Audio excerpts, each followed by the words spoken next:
వేడుకలు ఇక్కడ రోడ్డు మీద చేసుకోవడం జరుగుతుంది. సో ఇంతటి దుస్థితి ఎప్పుడో సమాజంలో ఎన్నో వివక్షలకు గురైనటువంటి ఈ మహిళల యొక్క బాధలను దూరం చేయడానికే సావిత్రిబాయి ఫులే గారు ఎంతో శ్రమించి వాళ్ళు మాకంటూ సమాజంలో ఒక గుర్తింపును తీసుకొచ్చారు. కానీ ఏళ్ళు గడిచినా కూడా ఈ రోజున మహిళలకు ఎలాంటి వివక్షత లేని రోజు లేకుండా పోయింది. వీళ్ళు ఇప్పటి వరకు కూడా ఇప్పుడు సమగ్ర శిక్షలో చేస్తున్నటువంటి ఉపాధ్యాయులందరిలో 19,000 మంది పైగా ఉన్నటువంటి ఉపాధ్యాయులలో 13,000 మందికి పైగా మహిళా ఉపాధ్యాయులే ఉన్నారు. కానీ ఈ మహిళా మహిళలకి ఎలాంటి న్యాయం చేస్తుంది ఇప్పుడున్నటువంటి సమాజం? సో అని మేము ప్రశ్నిస్తున్నాము. సో మా కోరికలు పెద్దగా తీరనివి కూడా ఏం కాదు.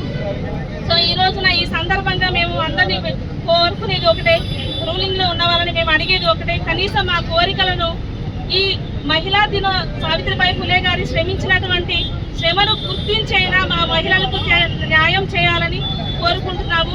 మా ఈ డిమాండ్లు కాదు, ఎప్పటికీ డిమాండ్లు కానే కాదు, మా కోరికలు మాత్రమే. మహిళా ఉపాధ్యాయ దినోత్సవంగా పండుగ వాతావరణంలో జరుపుకోవాలని ప్రభుత్వం పిలుపునిచ్చింది. అలాగే 2013 సంవత్సరం నుండి మేము కస్తూర్బా గాంధీ బాలికా విద్యాలయాలలో శ్రీమతి సావిత్రిబాయి ఫులే గారి జన్మదినోత్సవాన్ని పురస్కరించుకొని ఎంతో వైభవోపేతంగా మేము మా విద్యార్థినులతోని బాలికా విద్యాలయాలు కాబట్టి బడుగు బలహీన వర్గాలకు చెందినటువంటి పిల్లలు, సామాజికంగా వెనుకబడినటువంటి పిల్లలు ఉండేటువంటి పాఠశాలలు, మేము కూడా ఉపాధ్యాయులుగా మహిళా ఉపాధ్యాయులు అందరూ మా పాఠశాలల్లో అందరూ మహిళలే పనిచేస్తారు. మహిళా ఉపాధ్యాయులు బాలికలు ఒక పండుగ వాతావరణంలో జరుపుకునేటువంటి ఈ జయంతి వేడుకలను మేము ఈరోజు చాలా నిరాశ నిస్పృహలతోని బాధాతప్త హృదయంతో ఇలా రోడ్డు మీద జరుపుకోవాల్సి వస్తున్నందుకు మేము చాలా బాధతో ఉన్నాము. కానీ మహిళా చైతన్యాన్ని విద్యతో అజ్ఞానాంధకారంలో ఉన్నటువంటి సమాజాన్ని మేల్కొల్పడానికి విద్య అనేటువంటిది మాత్రమే ఒక వెపన్. ఎడ్యుకేషన్ అనేటువంటిది కేవలం జ్ఞానం ఇచ్చేదే కాదండి, చైతన్యాన్ని అంటే దాగి ఉన్నటువంటి చైతన్యాన్ని మేల్కొనేటువంటి ఒక నిప్పు రవ్వ. ఆ నిప్పు రవ్వలాగానే భావిస్తున్నాము.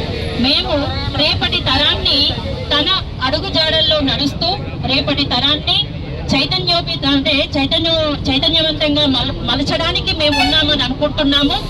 ఈరోజు మా జీతభత్యాలను, మా శ్రమని, మా వెట్టి చాకిరిని, మా బానిసత్వాన్ని, తర్వాత మా వివక్షని అన్నింటినీ పక్కన పెట్టి మేము సావిత్రిబాయి ఫులే గారి అడుగుజాడల్లో నడవడానికి, ముందు తరాలను నడిపించడానికి సిద్ధంగా ఉన్నాము. సావిత్రిబాయి ఫులే గారు చూపించినటువంటి మార్గంలో మేము నడుస్తాము, సమాజాన్ని నడిపిస్తాము. అందరికీ మహిళా ఉపాధ్యాయ దినోత్సవ శుభాకాంక్షలు ఈ సందర్భంగా తెలియజేస్తున్నాను.